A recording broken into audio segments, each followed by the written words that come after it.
Kate, you got no lights going on here. I can't see your beautiful face. What do you mean? Wait, you know exactly what I mean. You're in dark. You're shaded in darkness. Maybe that's for the best. Kate says, I look stunning. What are you talking about? I'm looking a little rough this morning. Kate's been partying hard with the Wisconsin Democrats all weekend.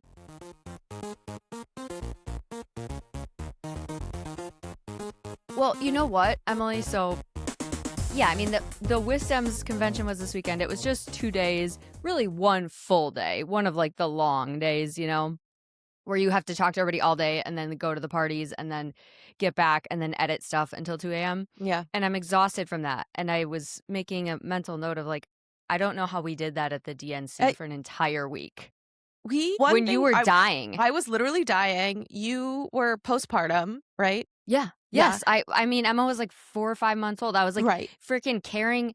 I was pumping all over Chicago. I had to put my like pump in on the boat in the Chicago harbor. It was like a disaster. I did not go on the boat. I was like, I will not be going on a boat with 50 creators. That is just a nightmare for me. But we just I don't know. Circled the harbor, actually. I don't think they really were. They didn't trust us enough to actually like. It was like someone's going to get kicked over.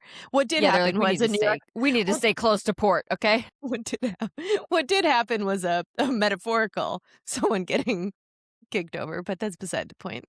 Also kind of a metaphor that we were just circling the harbor the whole time. Guys, I'm so sorry. You guys. So that DNC week, I will say like the upside is you and I were trauma bonded from that week forever. Yes. You know what I mean? Like, I think that's the only upside. We were literally like just walking around together, just like, what happened in our lives that got us here? I think there's actually quite a few creator experience in the political realm where like there are these creators who we've been with like kind of since the beginning. And even if they piss you off sometimes or they do these things, you're like, what are they doing? We are all trauma bonded from various experiences.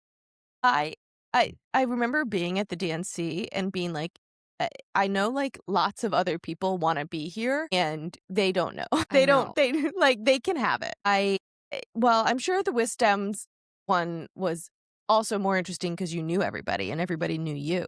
And it's always fun to be a mini celebrity. It is interesting. I'm definitely not a mini celebrity on a day-to-day basis in real life, but I do have people come up to me anytime I'm at like a thing where there are very involved Democrats, which is it's just like really fun to meet people, especially people I'm like have been chatting with in the DMs. I'm like, oh great, you are here. I'm not just like randomly DMing with, Republican Oppo people, which I should probably be more careful about. But, it is so funny that I always think like political operatives are so lazy because it is not that hard to do Oppo. For a while, the James O'Keefe group was putting people on Tinder and getting them to match with like Biden admin officials to get dirt. I think there was also another scandal recently. And I'm like, if we all just put in a little bit effort, what is TMZ doing? You could probably get these. It's like, did you guys even Google? Yeah. So yeah, I think something that came to me recently. I'm like, you guys don't know. Do you know who I am? I don't think you know who I am. Not, and I don't mean it like that, but just like, did you Google? Right. So yeah, there's a lot of convos happening. Yeah, there are a lot of convos happening. I, on the other hand, my weekend, more construction, which I truly enjoy, getting some quality work done on refinishing the dining room table, which I saw some stories of you doing that. Yeah. Where are you at in the process? I faced some hardships. I have stripped the entire tabletop and I still have to strip the legs and then I have to stain and seal. And this needs to get done quite promptly, but that's fine. And this is a priority for me. Like I know I'm a middle-aged woman because I'm like, oh, there's a new house. You know what needs to happen? There needs to be a dining room.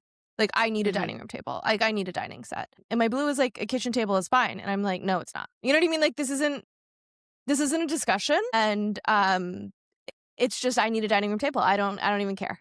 Yeah, I mean, people need to sit down and eat and have that. I'm like, I know, I want a proper fucking Friday dinner. Thank you. You need the dining room table and you need like the bed set up with the nice sheets and all this stuff. Everything else can come in time, but you like need something. I was thinking, can we just, instead of you saying my blue, can we just say blue? Like that's like the code name. I'm trying to make a point, but sure, fine. I'm developing an academic theory of blue and pink as a next step in our public conceptualizations and conversations of gender and sexuality, Kate. Is this a larger thesis you're working on? Yes. Is this some of these feminist papers you're always working on? Yes, it is. Okay. Yeah, it is. Thank you for. I made You stories know, about actually, speaking of Kate's this, like, is this one of those feminist things you're always she's always, you guys, she's always like working on these like grand theories. I'm not sure for what, but she's like researching and writing. And I'm like, is this for What your is this? legacy or like, what's happening Yeah, here? it's for my legacy. Wait, but I It's did. to give meaning to my life. Like, why am I here? Like, what am I doing? Why have I been doing this for 20 years? You know what I mean? Like, what is the purpose of all of this? So, I actually know exactly what you mean. so- What are we doing? Guys, this episode's name is The Crack Up. We are in episode 4 and we have reached peak existential crisis. Today, Kate and Emily discuss why are we here? Is God real? Like crashing out on a Monday morning. I posted a thread this morning. I know you're not on Threads because I'm not on Threads. But I just like to like is use it made as in a lab. diary. Threads was made in a lab to destroy me. It is. Oh my God. If they developed a torture chamber, it would just be me with my eyes held open having to watch Threads. Continue, Kate. That's I so apologize. funny. What did you post on Threads? I was asking the people this morning, how does Mom Donnie just wake up every morning and just be in the best mood? Yeah, well, number one, he's a man. No, I think that He's not like other men. Let's not do that. We can't group him in with the rest. Well, even when I'm having a crash out, I am in a good mood. I will say. What have I got? What? What do you mean? Even when you're in a crash out, you're in a good Say mood? like I try to always. There was actually a fight in my relationship about this weekend. Tell us about your fight. No, I just like I find that when there's like problems and crash out, it's like you have to like deal with the situation, and you might as well like try to be positive about it. It like getting upset doesn't change the hardship itself. I don't know. I agree. I'm getting more self-awareness around it. So I can't force myself into a good mood when I'm crashing out, but I now can recognize that I'm being totally irrational. And I can say, I think I can't talk about this right now. I think we should pick it back up tomorrow. Well, like last week, I mean, I've been having estrogen problems. Maybe it's perimenopause. Maybe it's a new secret disease. Who knows? Who knows with me? But I was clearly having like massive estrogen problems last week, and that fucks with your brain for sure. And so at one point I was like, something happened. I was like, I was like, I just want you to know I'm gonna say something, and this is an overreaction. And this is or is not. This is. I was like, I'm gonna say something right now. It is an overreaction to the problem. I need to get it out, but I just want you to know, like, I know what's happening here. This is the estrogen speaking, not my intellect speaking. And then I get it out, and then I feel better. Do I have an estrogen problem? Because I do that a lot. No, you used to have another type of problem, and then you took drugs to solve that one. Yeah, I needed to get medicated. There was a while where I was crashing out hard on people, and I was like, I need to chill out. Or I think that it was, though, postpartum, like, related to, like, the series of pregnancies you had, and you were getting really angry, and I am sure it was hormonal. You know what I mean? Like, yes, for sure. I didn't, because I didn't consider postpartum depression, because I didn't really feel depressed. No, you were. I learned it sort of manifested as rage. Rageful. You guys, Kate Duffy, she would write these emails, and I'd be like, we had to institute a rule that I had to see the emails first, and then you wouldn't do it. You wouldn't. I don't know. That one email I sent that you told me was mean, I should go back and look at it, because I think that was normal. Everyone thinks I'm the mean one because I'm a lawyer. Yeah, I mean, I think, well, if you work in the corporate world, not a lawyer, you get used to, like, I mean, you kind of have to send mean emails sometimes. That is 100%. Stern.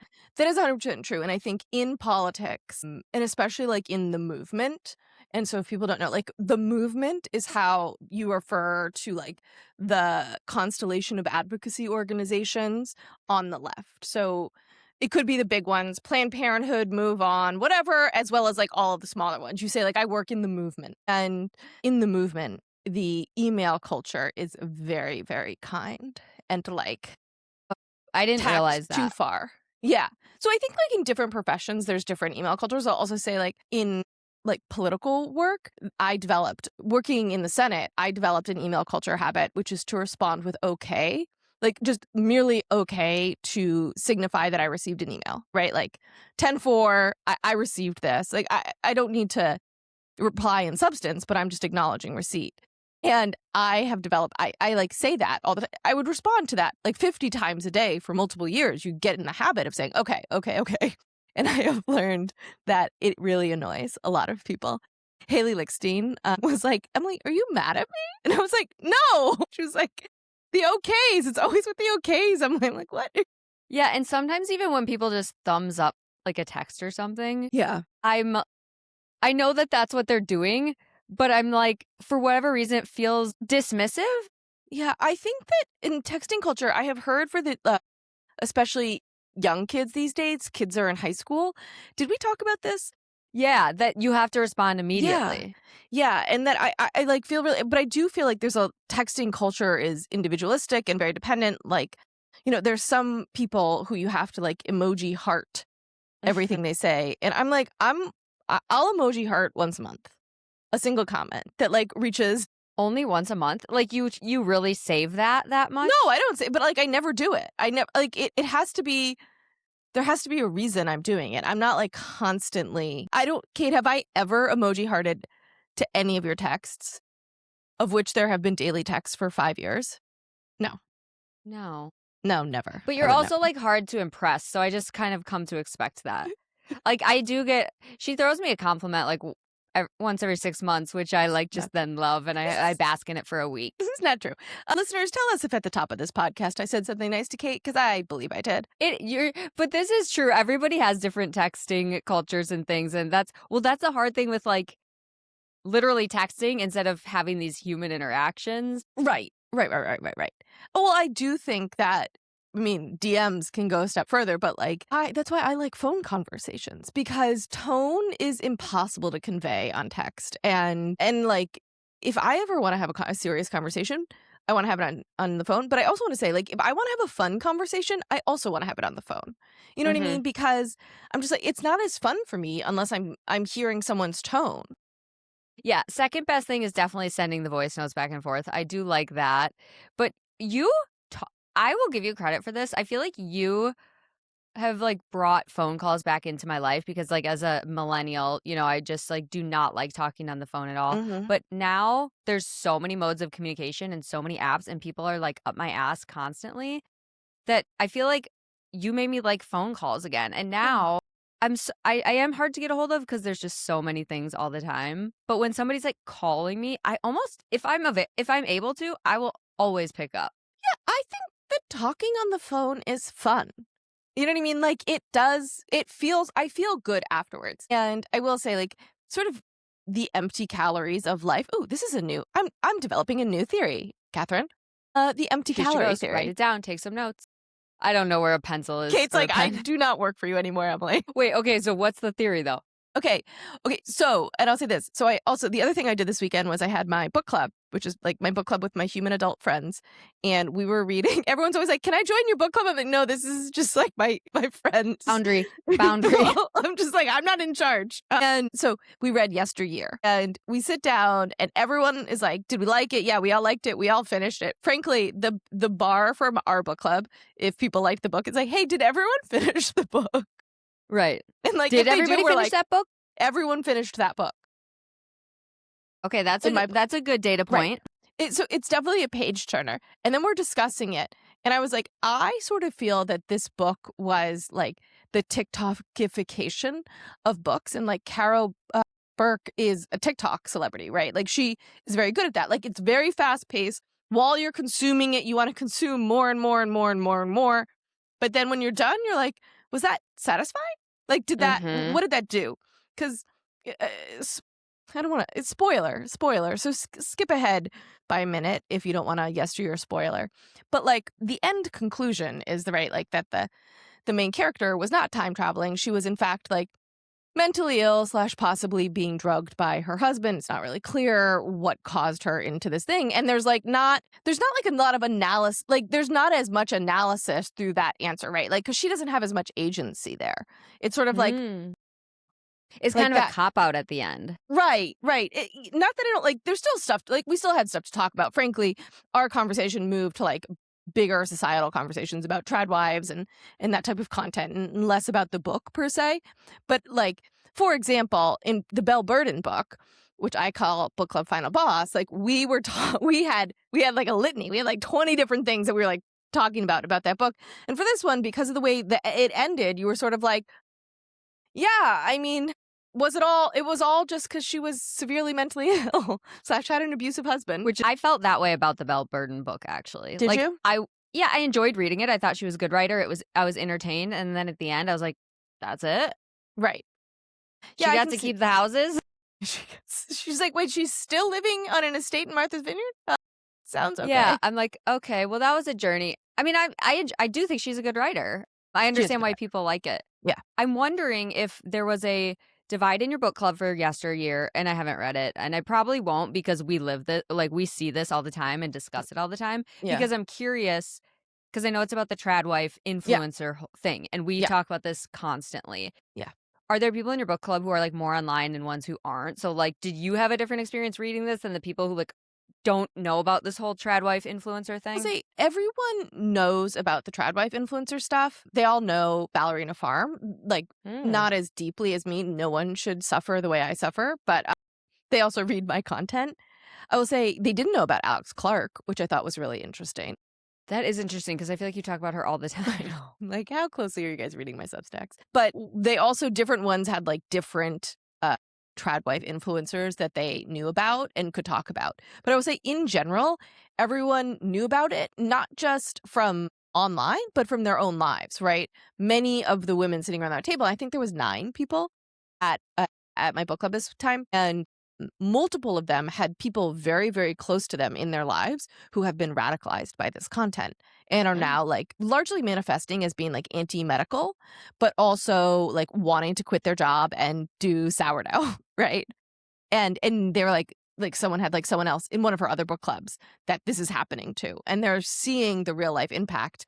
I will say the medical stuff is a huge thing that's happening that I think people, I mean, the maha of it all, right?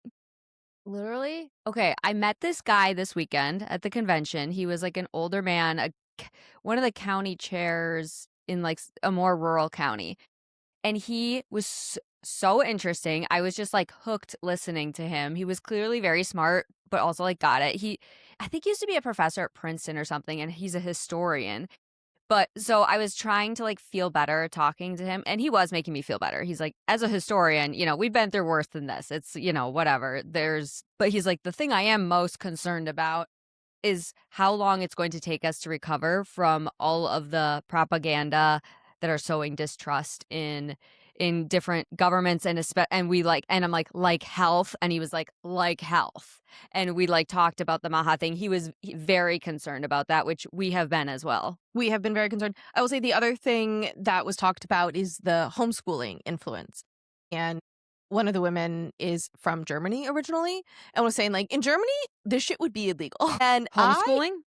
and like the sort of what type of homeschooling we allow, whereas like completely unrigorous academic schedules. I'll say, like, I get pro homeschooling content really regularly, which is part of the conservative biblical womanhood movement. I came up with a name for what I call these people, and now I can't remember. But the overall, great, Emily, one of my fucking theories, but grand unified theory that I can't remember. And one of the things is that they really want women to be homeschooling their children. This has like double effectiveness. Number one, it takes women out of the workforce. Number two, it raises children in ideologically pure environments where they are not exposed to alternative beliefs, right? And when you are trying to raise people within a cult, that is a very effective means of doing so. This has been going on in Christian communities for a long time, and now it is spreading. And I get tons and tons of social media content from homeschool mamas. And these women will post being like, I don't understand how to do long division. And then there'll be like 100 comments being like, you got this, mama. Don't worry. You don't need long division. And I'm just like, this is bad. Like, I no mean, school teaches things. yes, and like the math gets hard early. Like I don't even know if I mean I was looking at some of my stepdaughters like studying for the ACT and stuff, and I mean don't even get me started. I was looking at some of the math questions. I'm like, I couldn't answer these if you had a gun to my head. You know what I mean? Yeah. But like Yeah. I mean, Like, I you don't know, think look, how are they wanting all the moms to homeschool while also getting rid of SSRIs? That like the math isn't mathing. That's not going to work. well, that is always a question, right? For these like anti-medical people. And then you're like, your forehead doesn't move, girl. I know how that happens. And it's medical intervention. Maybe it's from a med spa. But, and look, And I even have more, it's gender affirming care. So gender care. And I'm not one to judge. I get the FDA approved maximum of Botox put in my body every 3 months. I'm going to start soon. I get it from my neurologist. They literally are not allowed to give me more. I'm always like, can I get more? They're like, no, Emily, you're literally maxed out on neurotox. My God, I need some of those neurotoxins. They're Okay. just, Whoa. I love not feeling my entire head. Hashtag migraines. I can't remember what else I was going to say. I want to talk about abortion, but keep going. What were we talking I about? don't know. Let's move on to abortion. Let's talk about abortion. So, like, a bobo, it's getting really bad. A I have a bobo. question. Wait, are people calling it that? That's pretty funny. So you know how there's like TikTok language? You know how they Mhm. call, instead of rape, they call it grape and unalive. Yes. Da-da-da-da. During Meta and TikTok do not like it when you say abortion. I tried to make a bobo happen and people found it demeaning. And I was like, we call it, like, I don't know, we call it grape. Is rape less serious than abortion? But fine. Right. Anyhow, so have you seen this viral video going around of a woman in South Carolina who was pregnant? Her fetus died in utero. There is no heartbeat. Like her fetus is not viable. And there's other components, and she's not having a miscarriage. She needs a DNC. And she's going to the doctor, and the doctor did an ultrasound, and they were like, we need to do 2 more weeks of ultrasounds to prove that this fetus is not viable before we can give you a DNC. And she is posting TikToks about this. And it is so horrifying. This is happening right now in Right now. 2026? She's like live. She's like posting TikToks about it. Yeah, it's happening to her like literally right now. So I saw over the weekend, she had her ultrasound number 2, and they were like, yeah, we still need 1 more weeks of ultrasound.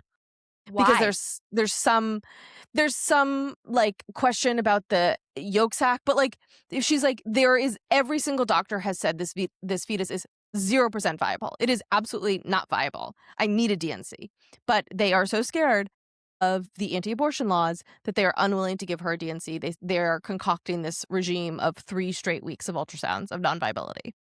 Which is crazy. And if you're listening to this, you didn't see my like jaw drop when Emily first said this, because this is shocking, but also this is how it's going to be. If these doctors and medical professionals are so afraid of Criminal legal action, liability. which they have the reason to be afraid of. 100%. And like, you know, someone's going to be the first, right? Or, well, the third. I don't know how many we're at right now. But even, you know, states like New York have passed protections for doctors, but Republicans want to be able to prosecute across state lines. And I was just looking up last week, Senator Gillibrand posted that for the Dobbs anniversary, which is June 24th, she is going to be refiling the Freedom to Travel for Healthcare Act to say that women have the right to move across state lines to get abortions. Because, of course, in red states, they want to punish women who do that.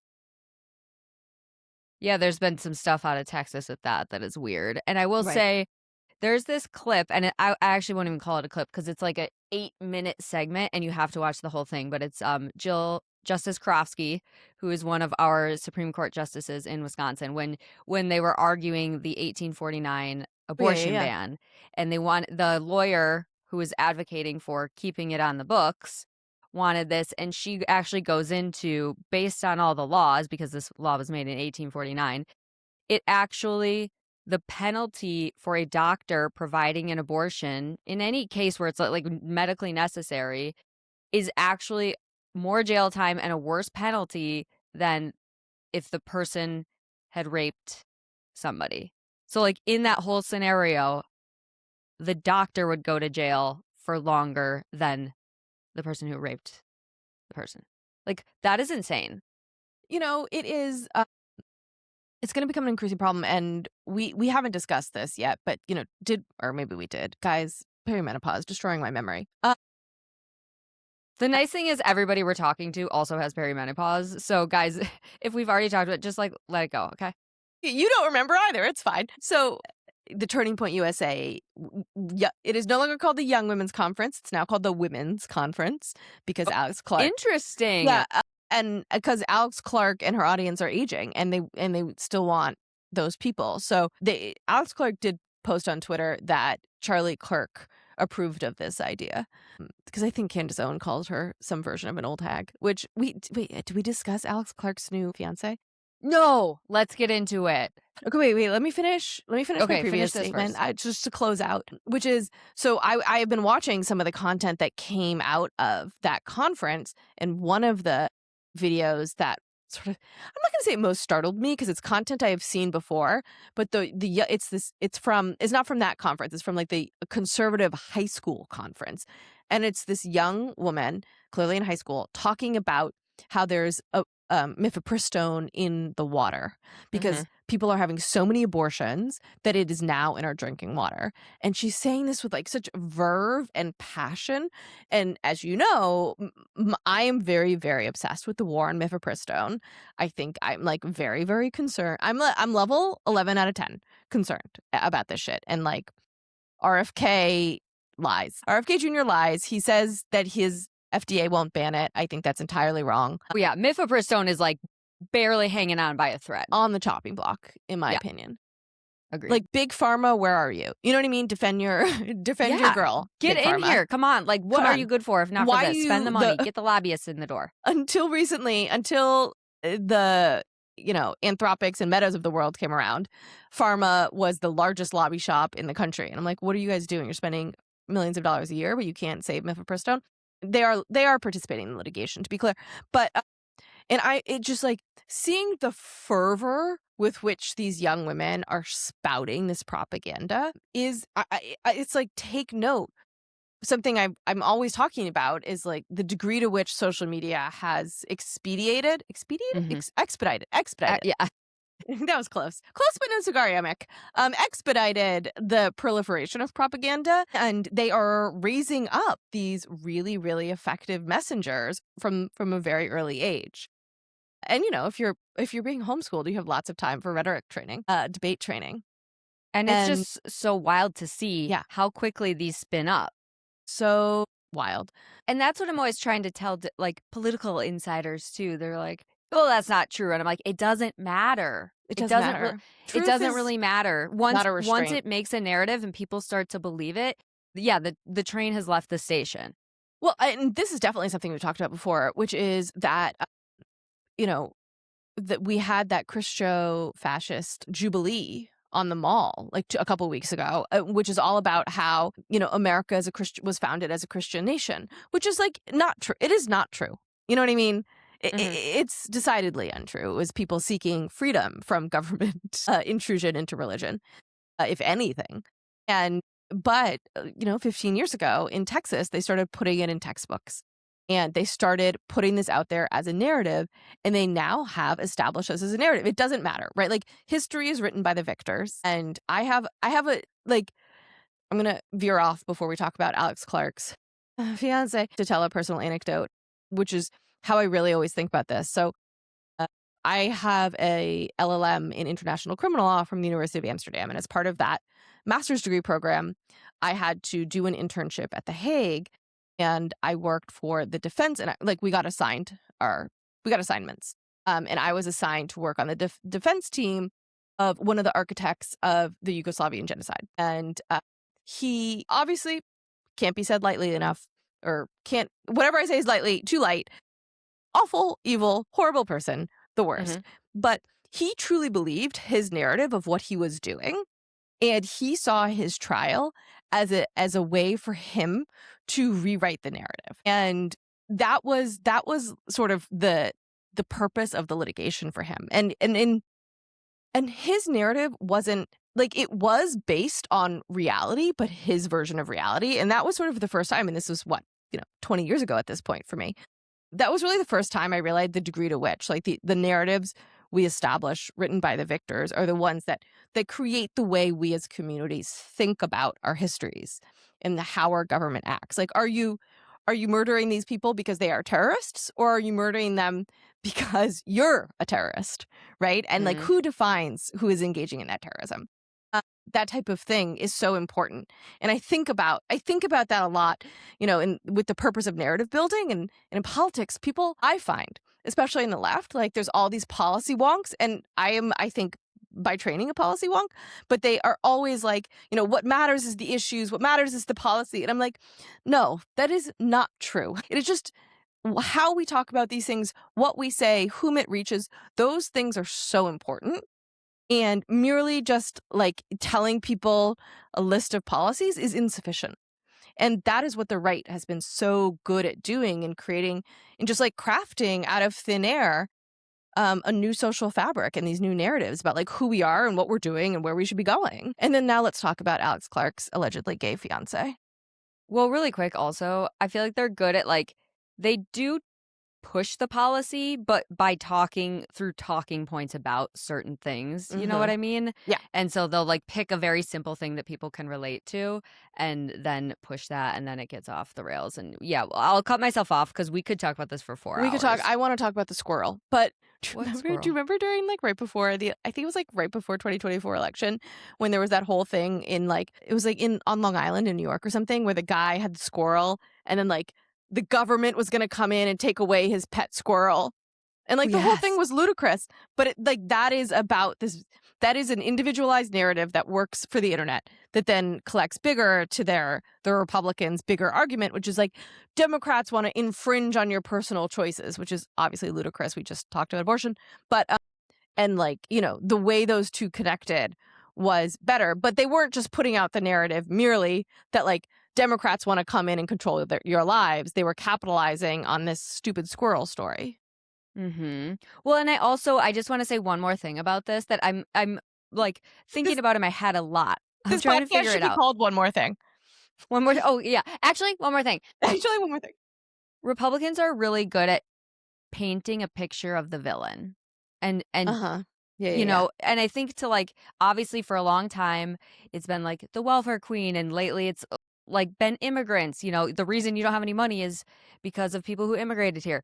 Not the reason you don't have money. It's definitely the billionaires, but like you think of like the cat eating the cats and dogs thing and even turning that into a meme. Like it seemed so crazy to everybody, but like then people are like repeating that over and over, and it just like all those little touch points like just hammer home their point even more. And I feel like Democrats need to like start name. I mean, I know we like call out Elon Okay. Musk and stuff.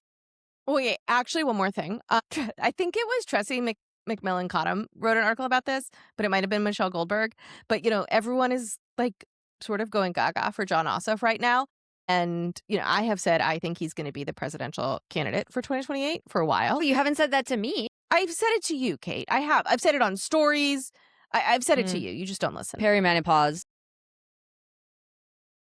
So someone wrote an op-ed in the New York Times that was like, John Ossoff is really, really good at this, naming the victims, naming the villain as corporations and like big corporations and billionaires and corruption, and then taking that and directly tying it to how that's affecting your life. And they were like, that is what he is really good at. And that is the reason why people think he's going to be a presidential contender.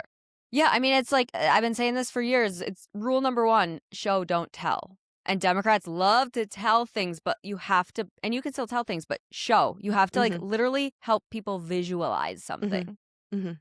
Anyhow, this Anyhow, podcast Alex is now Clark, therapy. our girl, got engaged. Alex Clark got engaged. Maha Queen got engaged to a man who works at the Alliance Defending Freedom, whom we hate, boo hiss. Alliance Defending Freedom is the legal advocacy group that brought Dobbs, that is behind all of this like massive impact litigation. Boo. Is he a lawyer? No. He has a Substack where he calls his followers buttercups, and he was like a fiddle player / barista. I think his homeschooled family has like a band. Everything I've learned about this is against I've never my gotten will. so many icks in a row in like a 10-second period. He's butched up. He did post. There's like old videos of him online talking and I believe that I've seen on TikTok, this is a technical, like gay voice is a real thing. So we're allowed to say it, but like talking in quite a gay voice. In the past or now? in the past. And then now he posted a recent video defending himself, and he's quite butched up, and he has a beard now. But anyone who's seen any of these videos is like, my God. I mean, Alex Clark was, I don't know if she's 33 or 35. Who knows what the real answer is, but she has been literally on reality shows looking for love since she was like 20 years old. And she, the right-wing movement is pushing so hard, like has shifted so much. And now that they're pushing like young marriage, young motherhood, they can't have as their leader this unmarried hag of a woman. Imagine being 33 years old and unmarried. Well, this is the one thing that I will give her credit for, though. Yeah. She's, like, always been honest about that. She's, like, always said she, like, desperately wants to, like, fall in love and get married and What have choice kids. does And she have but to be honest about that? Meanwhile, also working for a system in which she's constantly perpetuating this idea that getting married young is like the idealized life choice, when she knows Mhm. that that's a ridiculous thing to say, that you can be a happy, full human being with a career like she is, even if you haven't found love, Mhm. right? And I she's think it's all telling her tied together, too, with, like, they don't like IVF, and, like, there is she's data very that says as you get older, like, you're more likely to need to utilize IVF, yeah. so It's going to be really interesting. I mean, she's very anti-IVF. She's very anti-abortion. She has a lot of opinions about how like daycare is bad. And I'm like, how are you going to, she has a lot of opinions about how to raise kids, which, she has a lot. Right. So it's going to be very interesting to see how she raises these children. I'm going to assume, like the ballerina farm of it all, there's a secret going to be you know, to go back to yesteryear, there's going to be some nannies in the background, because I'm sure they're going to trot her out pregnant, and she already has chosen her wedding dress, and they've been dating since like December. And God bless, you know what I So mean? this is gonna be a quick when is Quickie. the wedding? I don't know. I don't know You if didn't get anyone your knows. invite yet? Can you imagine? Can you imagine if I was secretly besties with Alex Clark? Well, I guarantee that the Evie will have the first look and she'll be on the 100%. cover. 100%. Gotta grift that. Yeah. And the conservator will do like a thing on her bridesmaids or something. The whole thing is sad, right? Like I wish for Alex that she could find true love. As you know, I'm just a sucker for true love. I am the most romantic of all. And Mhm. like it makes me sad. It makes me sad that she feels so pressured to be able to continue in her career, that she's had to force herself into a relationship with this man who, like, I mean, maybe they'll be happy. I think yeah. I mean, maybe they'll be happy and maybe they won't. Everybody has to kinda take that guess when they're getting married anyways. Like, the divorce rates here are like 50%, right? So it's like Sure. I mean, I would say, like, if you're marrying someone who yeah. Yeah, that's a problem. It's like, you at least deserve somebody right. straight Yeah. at the Right. if you're Maybe straight. he's bi. Maybe he's bi. Yeah. But I mean, there's no sex before marriage for her, so who's to know? Odd. One would assume. She might need that IVF. In yesteryear, one of the plot points is a turkey baster. A literal turkey Yeah, baster? yes. Because, for to be this type of influencer, you need to have a gaggle of children. And so how do you do that if your husband is not sexually attracted to you? On a scale of 1 to 10, how Yeah. happy do you think Alex Clark is? So I think she's pretty happy. I would go with like 8. I think Alex Clark really likes attention, and she gets a lot. I mean, I would actually go with 9. And like, I think she gets a lot of attention. Mhm. And so I think she's pretty happy, and I think she's really well supported and Yes. empowered in her job, and has been. She's been working for Turning Point since Yeah, we are 2019. very jealous of all of the We're very resources and yeah. support that she has been given for a long time to talk to the women on her side of the political aisle. I If mean, anybody with a lot of money is listening to this on the left. you know, I think Charlie Kirk did provide a lot of support to the people in his orbit, and he recruited Alex Clark. She was headhunted. Kyle Spencer has reported on this, and she has been propped up. You know what I mean? And I think with Maha, she really found her place. And when you see videos of her from when she's 20, she was on this dating show. She looks like deeply insecure. Like a lot of like she looks like a girl. You know what I mean? And I think when you see her now headlining all of these events, she's very secure, very empowered, very confident in herself. And I can imagine she likes that. But like, Mhm. I think, as anyone who has lived a life knows, you need personal fulfillment as well to be happy, right? Like, you Mhm. can't, and it's sort of so deeply ironic to be saying this as, like, the lib to a woman who is, like, a trad wife influencer, essentially, which is what Carrot which I mean, that's, what Alex has tried to be in her own way, trying to walk that tightrope. But, like, I am very much of the opinion that, like, a career for a lot of us is insufficient, right? You need to have personal life fulfillment to be able to be happy, and I don't know if being in a sham marriage so that you guys can continue on with your careers is the type of thing that makes you happy, but maybe it's enough. People won't criticize her anymore, and she'll be able to continue on what she's doing, and, I hope her fertility journey isn't too complicated because I don't know what she's gonna do since she's so anti-IVF. And if it is complicated, then I'm sure she will do Lie to everything us. she can to get birth control banned in this country. I'm sure she will do IVF, never tell anyone, lie to her audience, and continue to work to get it banned. Yeah. Yeah, absolutely. Yeah, that's gonna be that's an interesting one to kind of watch because there clearly is so many people against it, but then you have Katie Britt is, like, the one who is kind of rallying for it, but it's pretty confusing, but I Is feel like Kate that one's not on the chopping block yet, but it's, like, on deck. 100%. I mean, the Trump administration has been making silent moves to restrict IVF. They're talking about embryo adoption and things like that, slowly inching us toward fetal personhood. And 14th Amendment constitutional fetal personhood is a death knell against IVF, right? If what will for IVF to be able to continue after 14th Amendment fetal personhood, you will need just like an intense legal regime that allows it and prevents people from being prosecuted for murder. So, which I mean, that could happen, but in a world in which we are passing 14th Amendment fetal personhood, is that what political structure are we living under at that time is the question.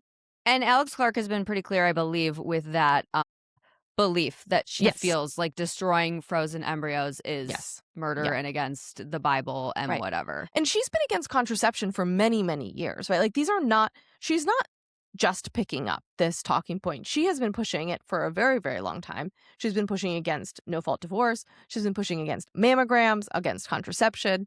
Like, these have all been part of her talking points for a while. She's been, she is, her role in the Turning Point USA ecosystem is gateway.